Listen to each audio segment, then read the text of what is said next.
Да, Сәлеметсіз бе? саламатсыз. Бұл Кадаз Медиа деген шығармашылық білім беру орталығы. Бізге тегін консультация өтініш қалдырыпсыз ғой. Я. Қандай мамандық бойынша қызықтырады сізді? Режиссура.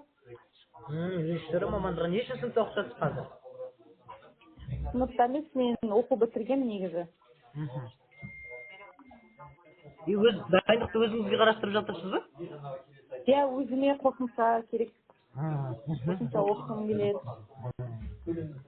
Жақсы, түсіндім сізді. Онда өзімді қысқаша таныстырып өтсем, есімім Сағадат Айболұлы, шығармашылық емтихан экспертімін. Осы салада 4 жылдық тәжірибем бар.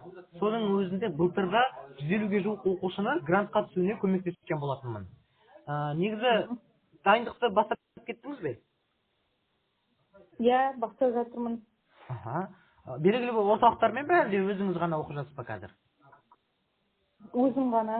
Өзіңіз. Өз бетіммен. Жақсы, өте. Мынау енді Кадаз Медиа деген біздің орталық шығармашылық бағыт бойынша дайындайтын. Қашаннан бері қарап жүрсіз? Осы жақында Инстаграмнан көріп қалдым, сол бойынша қалдырып едім заявка. Біз енді тек шығармашылық бағытты ғана оқытатын орталықпыз ғой. Тогда қазір мынау емтихан талаптарын білесіз ба? Мысалы, режиссурада не тапсырасыз, не келеді деген секілді. Режиссура мен актерский бірдей ғой да, ол жақта? Ол жерде бір мамандық болып есептеле ма? бір мамандық болып есептелмейді. Ол жерде әртүрлі болады. Мысалы, актерствода сізге поэзия, проза оқу керек болса, режиссурада сценарий жазу керек деген сияқты өзінің талаптары бар. Онда сол жағынан мен сізге қазір ақпарат беріп түсіндіріп өтейін.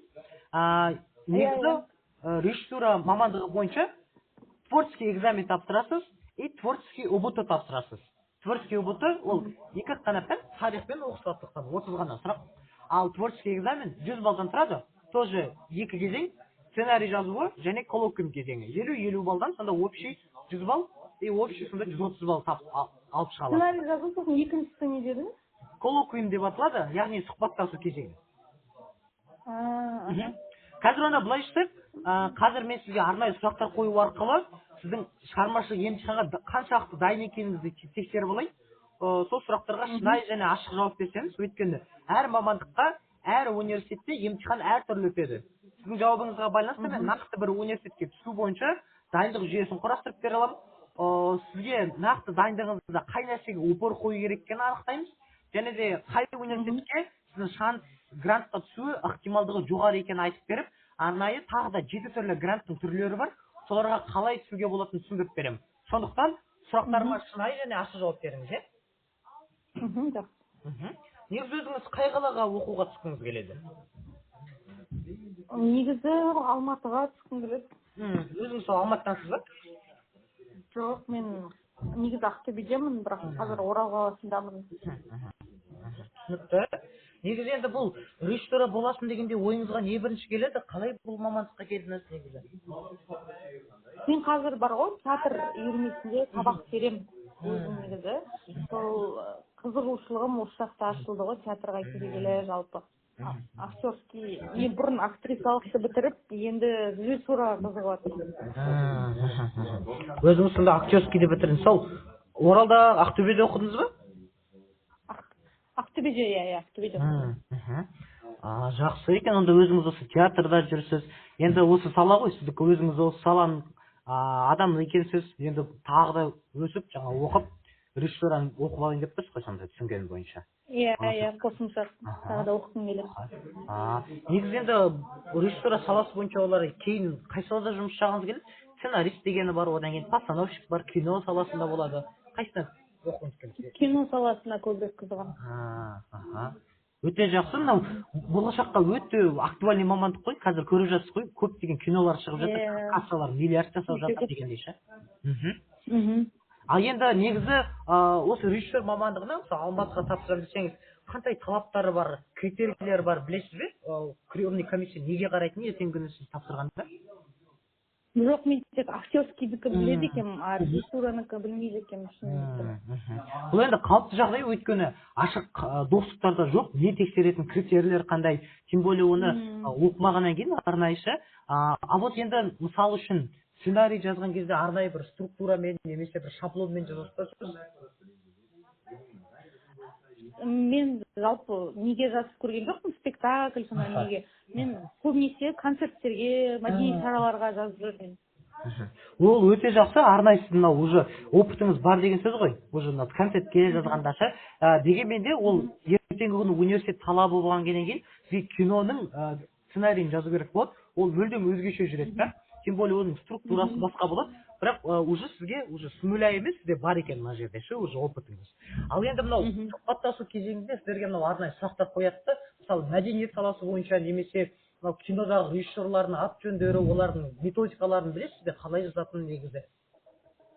Жоқ, білмейді екенмін.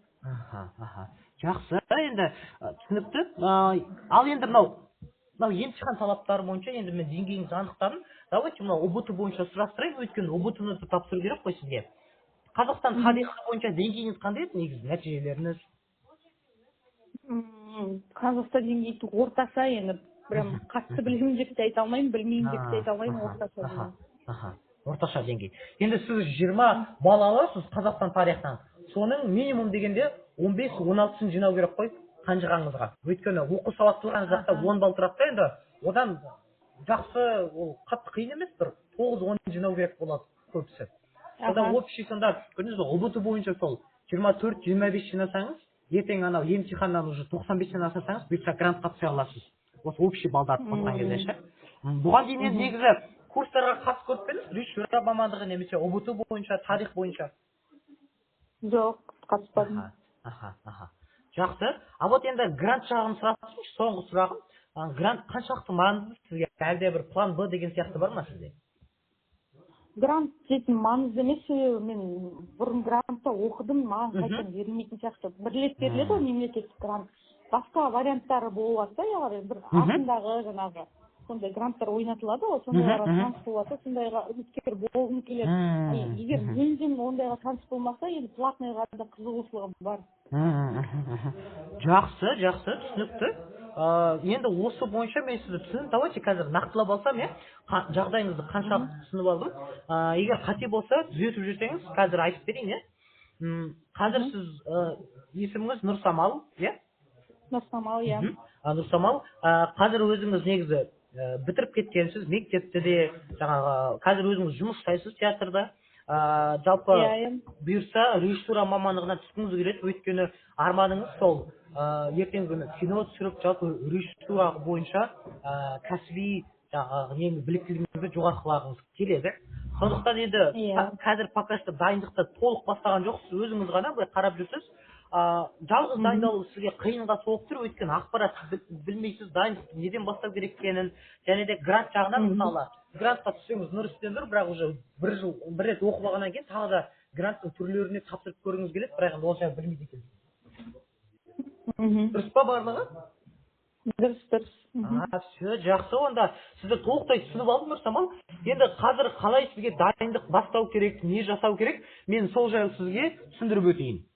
Режиссура мамандығына сізге 2 кезең тапсырасыз ғой. Біріншісі сценарий, екіншісі сұхбаттасу коллоквиум деп аталады. Давайте қазір осы тұста коллоквиумнан бастасақ. Осы уақытқа дейін мынау коллоквиум дегенді естіп көріп пе едіңіз негізі? Жоқ, бірінші естідім. Енді дым уайымдамасаңыз болады, бұл жағдайда. Коллоквиум деген бұл собеседование ғой. Яғни қарапайым тілмен айтқан кезде сізге сұрақтар қояды, қабылдау комиссиясы ертең. Соларға сіз режиссураға қатысты ашық және жабық түрлі жауап беруіңіз керек. Ол жерде сіз уже түсінуіңіз керек, сұраққа байланысты сізге ашық жауап беру керек па, жабық жауап беру керек па. Ол жерде енді уақыт өте шектеулі. Өйткені тапсыратын кезде сіздерге арнайы бір 4-5 қана сұрақ береді. Соған 10-15 қана дайындық секунд береді, секунд дайындыққа ше. Яғни уже сол сұрақтарды білуіңіз керек қой, қойылатын кезде нақты. Режиссер ретінде қалай жауап бере аласыз. Енді ол қандай сұрақ болады? Сонымен мен бір мысалын айтып көрейін сізге, шамалап. Осы уақытқа дейін қандай драматургиялық бағыттағы режиссерларды білесің деп қою мүмкін. Осылай бір уақыт күтеді, сосын болды, уақыт аяқталды, сен жауап беріп үлгермей қалдың дейді да сізге. Көрдіңіз бе? Яғни бұл жерде мынау уақытпен жұмыс жасау керек сізге. Мынау сізге сұрақ қояды ғой, резко миыңызды обрабатывать етіп, кімдерді білесіз, соларды жаңағы просто аттарын ғана емес, кәдімгідей олардың жұмыс жасаған жетістіктері, соның бәрін түсіндіріп беру керек та, бірінші. Яғни енді мынау біздің орталық шығармашылық бағыт бойынша ең алғашқы болып ашылған орталық Қадағыз медиа деген. Біз университеттермен жұмыс жасаймыз және орталықтың негізін қалаған Аружан Жәлібекқызы өзі қабылдау комиссия мүшесі. Сол себепті біз егер енді бізбен қосымша дайындаламын десеңіз, біріншіден сізге уақытпен жұмыс жасауды үйретеміз, екіншіден нақты келетін сұрақтарды беретін боламыз. База арқылы келеді ғой бұл сұрақтың барлығы, ше. Мынау базаны біз сатып алған болатынбыз университеттерден. Сол бойынша сонымен оқытамыз. Және үшіншіден сұрақтарға қалай дұрыс жауап беру керек. Ол жабық сұраққа қалай, ашық сұраққа қалай дұрыс жауап беру керектігін де үйретеміз де. Вот соның арқасында енді дайын позициямен жауап бересіз ғой, уже ертең барған кезде сас қалақтамайсыз, уже шпаргалка ретінде бәрін жаттап алдыңыз да, осы 4 айдың ішінде үлгересіз толыққанды дайындап. Уже жазда тапсырасыз ғой. Иә. Вот осындай коллоквиум кезеңде үлкен плюс, егер бізбен жаңағы сұрақтармен дайындала алсаңыз, уже нақты жауаптармен біліп алсаңызшы. Жалпы Бізде онлайнда барлығы? Бізде сабақтарымыз онлайн форматта өтеді. Одан кейін бір апта бойы офлайн практикаға апарамыз. Енді ол жағын мен сізге қазір түсіндіріп өтейін. Мынау офлайн практика стажировка деген қалай болатын ше. Ол бізде Алматы Астана қаласында жаз айында болады. Бір аптаға ПБЕ деген киноакадемия бар, біздің серіктес. Сол жерге барып, режиссура бағыты бойынша сіздерге үйрететін боламыз, тағы да практика жүзінде. Бұл жерде не үйретіледі сізге? Біріншіден сіз кәдімгі режиссер мамандығы кино саласында қалай жұмыс жасайтынын түсінесіз. Яғни кәсіби біліктілігіңізді арттырасыз да, кәдімгі стажировка ғой бұл компанияда ше. Екіншіден бұны сіз портфолиоңызға жазасыз. Мысалы сізде портфолионызда уже бар ғой, театрда жұмыс жасадым дедіңіз, иә? Сценарийлерді жаздыңыз, концерттерге. Енді шыны керек, Нұрсамал көп оқушыларда енді тапсыратындарда уже портфолиомен барады да, мен мына жерге қатысқан, мынандайым бар деп ше, бәрінде жаңағы деңгейлері сіздердікі сияқты. Енді с нуля бармайды ғой, көбісі уже түсініп барады да, осознанно. Енді біздің оқушылардың айырмашылығы сол стажировка офлайн арқасында сіз уже сертификат аласыз ғой, республикалық тұрғыда осындай өтті деген.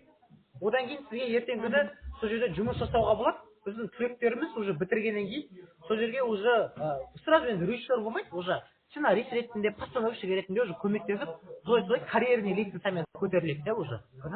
Үлкен мүмкіншілік. Бұл енді қосымша бізде жаңағы берілетін мүмкіншіліктер. Мынау енді біз екінші кезең бар ғой, сценарий жазу. Соған да дайындаймыз как раз таки. Өзіңіз енді былай жазып көрдім дедіңіз, бірақ енді киноға, мысалы мынау университет талап ететін сценарийлерді әлі таныспадыңыз олар бойынша, иә? Жоқ, әлі ондан опытым жоқ. Енді мынау шығармашылық емтиханда сценарийді толыққанда